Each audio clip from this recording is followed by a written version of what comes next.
Hi, my name is Rachel, and today we are going to be talking about bulk adding entities. This is a great feature if you want to add more than one entity, and especially helpful for companies with 5 entities, 10 entities. We've had companies with 200 entities on board this way. And as you're going to see, this product integrates with our ERP as well, and so you can easily take the entities from your ERP and import them into RAMP, which will save quite a bit of time.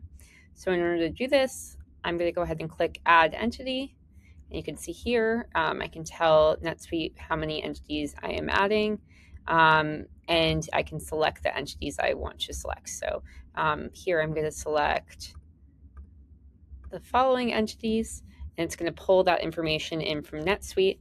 I also have the option of manually importing, so if I don't use NetSuite, or if I prefer to manually import, I can instead just tell RAMP how many entities I'm importing here. And from here, you're going to see that RAMP has imported information directly from NetSuite, including the entity name, the currency, country of registration. And so all I have to do is fill out this information.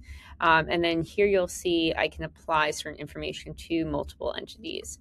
So I'm going to go ahead and type in an address here. And you can see here, once I type in that address, it will apply that to multiple entities. If I wanted to, let's say, only apply it to the Canadian entity, I could go ahead and check here. And I'm just going to fill out the rest of this information. Again, same thing, guys. Submit and continue. And from here, you can see that this entity that I just filled out is now marked as complete. So you can see here, for this Irish entity, this is an entity that I haven't even started filling out yet, but I am able to import most of the information. And all I need to provide is the information I had chosen not to also import. So I'm going to go ahead and enter my tax number and an office location for here. And I'm going to go ahead and click Save and Continue. And from here, I'm done with onboarding my entities. And you can see each of those entities is now represented here in RAMP.